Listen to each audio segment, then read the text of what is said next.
Hi everyone, I'm Rincy and this is Rincy Reads. Today I'm going to be talking about Oye by Melissa Mogollon.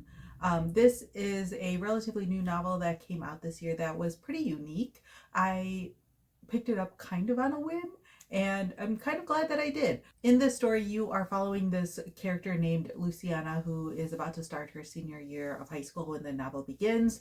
And the story is told entirely from Luciana's point of view as she is talking to her sister on the phone. Luciana is part of a large Colombian-American family, and her oldest sister is away at college, and there is a lot that happens in this story. When it begins, there is a hurricane that is coming up on Florida, and so her and her mom are evacuating, and they're trying to convince their grandmother to evacuate as well, but she is refusing. And so the story kind of begins with Luciana ranting as well as like trying to figure out what exactly to do with her grandmother and preparing for the hurricane, as well as like trying to prepare for her senior year of high school and things like that. But it turns out there are a few different reasons why Luciana's grandmother doesn't want to evacuate for the hurricane, and one of them is because she kind of has an inkling that she's sick, which is later confirmed, and that kind of changes a lot of things for Luciana and her family, and things kind of unfold from there. If you read like the synopsis of this online, they provide a lot more detail, but I think it's kind of better if that's kind of the foundation with which you start this book. So yeah, like I said, I kind of picked this one up slightly on a whim. I think I saw it on my library's website, so I decided to check out the ebook of it. And when I first started, I had to kind of adjust my like reading experience with this one. Like I said, it's completely told from Luciana's point of view, and it's all told as like a phone call to her sister who's away at college. And so you're only getting like one side of the conversation, but also interspersed in there are kind of like these almost like flashbacks scenes, so to speak, that are filling in the gaps of the story of like what happened or the things that Luciana is telling her sister about. And those are in italics while like the actual phone call is in like a standard text. And so while I was reading it, I was having a little bit of a hard time sort of following what was happening. So I actually decided to switch over to the audiobook. And so I was listening to the audiobook while also reading the physical text, and then I was able to like wrap my head around what was going on. I think the audiobook narrator does a really good job of like doing voices for different characters in those flashback scenes, and so it becomes a lot easier to follow, you know, what was going on, who's speaking, and all that stuff. Because even in those italicized parts, there weren't really a lot of like indications in terms of like who was speaking, who was a part of the scene, things like that. And so I feel like the audiobook is definitely the way to go if you're interested in checking out this book. This is very much a combination of like a classic coming of age story where you are following Luciana as she figures out just like her life and what she wants to be doing and how, the things that make her happy, while also trying to understand her family. Luciana is, you know, 18 years old or 17 turning 18 years old over the course of this book. And so there are times when like she is a very, very frustrating person to be like in the head of, because she's a teenager who is frustrated with her life, and a lot of times she's like ranting. There are a lot of times where she doesn't understand the decisions of other people, and like as an adult I wanted to be like, there's a reason for some of the stuff that's happening, or like not everything's gonna work out exactly how you wanted to because you can't control everyone, stuff like that. And so there were times over the course of the book that I could feel myself getting really frustrated with the character, but I also think that shows like what a good job the author did, as well as the audiobook narrator did, of like portraying this teen girl. Luciana is also queer, and so she also struggles with like who in her family does and doesn't know about that, and the decision to come out because they are a relatively religious family and things like that. And so this book is kind of chronicles her like senior year of high school as she is learning about herself, learning about her relationship with other people, learning how to take care of herself.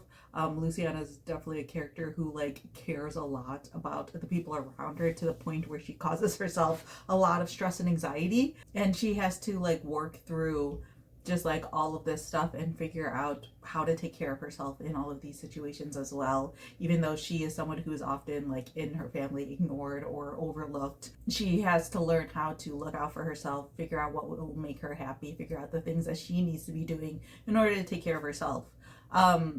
Yeah, like I feel like this is one of those books where I think that if you like coming of age stories, if you like stories about like immigrant families, things like that, then this one might be up your alley. But I do think that the format will be make or break for people. I think that the audiobook, like I said, is the way to go, or like audiobook combined with an ebook or physical book is the way to go with this, because it can be kind of difficult at times to follow exactly what's going on. I also think that the concept of this all being a phone call gets like stretched quite a bit. Like in my head, this feels like a play almost, and that also might have something to do with like the performance of the audiobook narrator and things like that. Like it feels like this would work really, really well as like a stage program, either like a one-person show or a one-person show plus a couple other like minor characters, like someone playing her grandmother, someone playing her mother, things like that. Because like a lot of this is just like very long monologues, very long expositions, and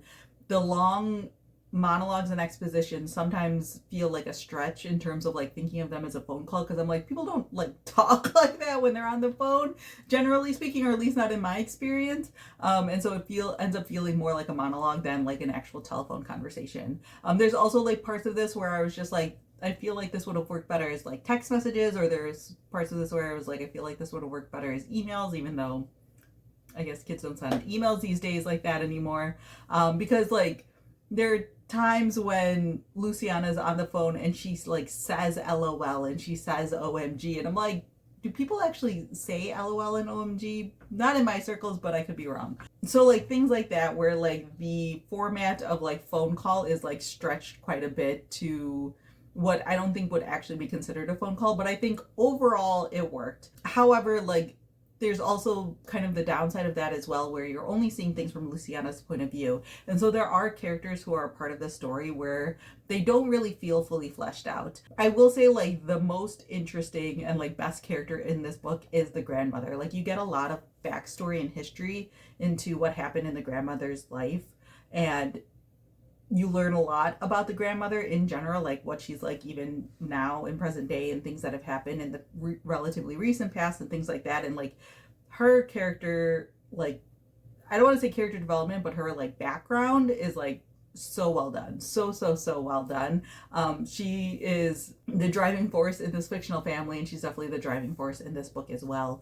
But on the flip side of that, there's like so many other characters who are a part of the story that feel relatively one-dimensional, like Luciana's mom and dad, and especially like her sister Mari. Like you hear Luciana saying lots of things to and about her sister, and part of me just like really is curious about like Mari's side of the story.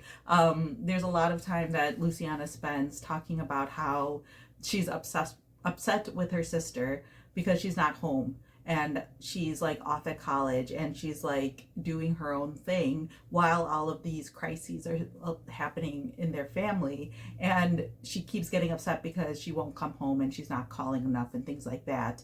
And through all of this, part of me really does want to know like Mari's side, to know what exactly is going on. I feel like you get glimpses of that with the mom talking about how Mari being at college is like such a great opportunity, and she needs to take advantage of that, and she needs to like put herself first to a certain degree and not like come home all the time and things like that, and to like take advantage of the good opportunities she has. But then you see Luciana being like, I see all your Instagrams and pictures of like you out at parties and you doing all this fun things, and I'm just home suffering. And so it's really interesting because I would love to see like kind of what those things were like from Mari's point of view. And there's also like hints from Luciana of like, this is her way of coping with things when things get difficult, is like she sort of escapes and parties and things like that. And so it was like, I'm not saying like Mari's a perfect character, but I think it would be kind of interesting to see how this story goes like from the other point of view, like being away while there's difficult things going on in the family and stuff like that, and also balancing out being, you know, like the first one to go to college in a family and stuff like that, I think would be a really interesting sort of flip on things. And so part of me, like through this story, whenever there would be these big fights and big accusations from Luciana, I always was thinking like, I wonder what Mari's side is to this story. And so that's kind of also one of the downsides of this format, is that you don't get like an overall point of view sort of thing, or like a third person point of view where you can explore that a little bit. But yeah, overall I really enjoyed this book. I do think that, again, you have to give yourself a little bit of time to get used to the format.